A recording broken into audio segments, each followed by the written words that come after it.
મિત્રો, તો સ્વાગત છે આપ સૌનું. આ છે ધોરણ 9, બરાબર ને? ધોરણ 9 પ્રશ્ન બેંક. એમાં તમારે જોવાનું છે કે કેવા કેવા પ્રકારના પ્રશ્ન પૂછાઈ શકે છે. ઓકે મિત્રો, તો આમાંથી કોઈ પણ 2 પ્રશ્ન પૂછાશે. તો મિત્રો, આના બહારથી પણ તમને વર્ગ શિક્ષક પૂછી શકે છે. આ તો નમૂના સ્વરૂપ છે, બરાબર ને? તો આપણે જોઈ લઈએ કેવી રીતે. આ પ્લાસીનું યુદ્ધ મિત્રો ક્યાં થયું હતું? તો પ્લાસીનું યુદ્ધ ઈસવીસન 1757, બરાબર.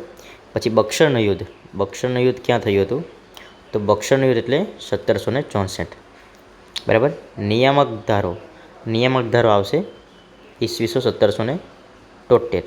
ડેલહાઉસી વાઇસરોય બન્યો ક્યારે બન્યો? તો ઈસવીસો 1848. ઓકે. ભારતમાં પ્રથમ રેલવેની શરૂઆત, તો એ તો આપણને બધાને જ ખબર છે, 1853માં થઈ હતી. બ્રિટિશ ઈસ્ટ ઇન્ડિયા કંપનીની પ્રથમ કોઠી, તો 1613. તો મિત્રો, આટલું પરફેક્ટ કરી લેજો. આ તારીખ પ્રમાણે જે પ્રમાણે આવશે તારીખ, એ પ્રમાણે તમને બહુ જ અગત્યનું છે. ઓકે મિત્રો, અને પરીક્ષાની દ્રષ્ટિએ પણ આ બહુ જ ઇમ્પોર્ટન્ટ છે. તો મિત્રો, આગળ વધીએ આપણે. કોઈ પણ 2 પૂછાશે આમાંથી, બરાબર. આમુખ એટલે શું? બરાબર. બીજું, ભારત દેશ કયા અક્ષાંશૃત અને કયા રેખાંશૃતની વચ્ચે આવેલો છે? આ પર તમને મોડે હોવું જોઈએ. ભારતના પડોશી દેશોનું નામ જણાવો. ઓકે. નેપાળ, પછી પશ્ચિમ બંગાળ, અને બીજું ચાઇના, પાકિસ્તાન, તો બધું લખી શકો છો, બરાબર ને? ભારતનું બંધારણ કયા દિવસે અમલમાં આવ્યું મિત્રો? ભારતનું બંધારણ 26 જાન્યુઆરી 1950. ભારત આવવાના જળમાર્ગની શોધ કોણે કરી? આપણને ખબર છે, વાસ્કો દ ગામા. તો મિત્રો, આગળ જોઈએ આપણે. ભારતની પ્રમાણ સમયરેખા કયા રાજ્યમાંથી પસાર થાય છે? બરાબર ને? તો આપણને ખબર છે કે તમિલનાડુ. ઓકે, આગળ જોઈએ. હવે હું તમને જવાબ માટે સમય આપીશ. ભારતના પાડોશી દેશોના સંદર્ભે કઈ જોડી યોગ્ય છે? બરાબર ને? ચીન ઉત્તરમાં છે, અફઘાનિસ્તાન. તો મિત્રો, તમે જવાબ આપજો ફટાફટ. શું આ આવશે, આ આવશે કે આ આવશે? ઓકે મિત્રો, તો બાંગ્લાદેશ આવશે ને, પશ્ચિમમાં. ઓકે.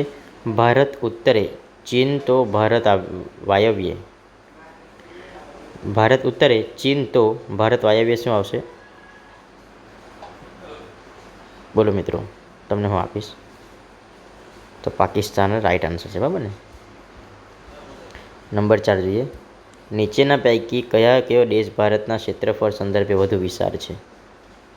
ઓકે, કેનેડા આવશે. ઓકે. આગળ. બંધારણ સભાના અધ્યક્ષ તરીકે ખાલી જગ્યા હતા. કોણ હતા? બંધારણ સભ્યના અધ્યક્ષ તરીકે કોણ હતા મિત્રો? ડૉક્ટર રાજેન્દ્ર પ્રસાદ.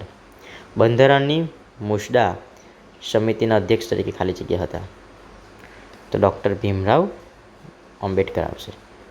ખાલી જગ્યા વર્ષ કે તેથી વધારે ઉંમરના ભારતના કોઈ પણ નાગરિક મત આપવાનો અધિકાર છે. તો કેટલા? 18 વર્ષ કે તેથી ઉપરના, બરાબર ને? મત આપવાનો અધિકાર છે. સંઘ યાદીમાં કુલ ખાલી જગ્યા જેટલા વિષયોનો સમાવેશ થાય છે? તો મિત્રો, 47 નહીં પણ 97 આવશે. ઓકે. આ બરાબર 4-5 વાક્યમાં જવાબ લખવાના છે. કોઈ પણ 2, બરાબર ને? કોઈ પણ 2. ડેલહાઉસીએ ખાલસા નીતિ અંતર્ગત કયા રાજ્યો ખાલસા કર્યા? આ યાદ રાખવાનું છે તમારે. યુરોપિયન પ્રજાને ભારત આવવાનો જળમાર્ગ શોધવાની ફરજ પડી. વિધાન સમજાવો. ડેલહાઉસીએ કયા સુધારાવાદી કાર્યો કર્યા? વેલેસ્લીના સહાયકારી યોજનાની મુખ્ય શરતો કઈ હતી? કંપનીની શાસનની સામાજિક અસરો જણાવો. આ કંપની જ્યારે શાસન કરતું જ્યારે સમાજ પર કઈ અસર પડતી તે આપણે જણાવવાનું છે, બરાબર. નીચે દર્શાવેલ પ્રશ્નોના 4-5 વાક્યમાં જવાબ લખવાનો છે. કોઈ પણ એક લખવાનો છે મિત્રો. આનો ગુણ રહેશે, બરાબર ને? એનો ગુણ રહેશે 2 ગુણ. ઓકે. સુએઝ નહેર શરૂ કરવાથી ભારતને કયો લાભ થયો? પૃથ્વીની રચના વિશે વિસ્તૃત માહિતી આપો. ભારતનું પૂર્વ ગોળાર્ધમાં મકાનોનું સ્થાન છે.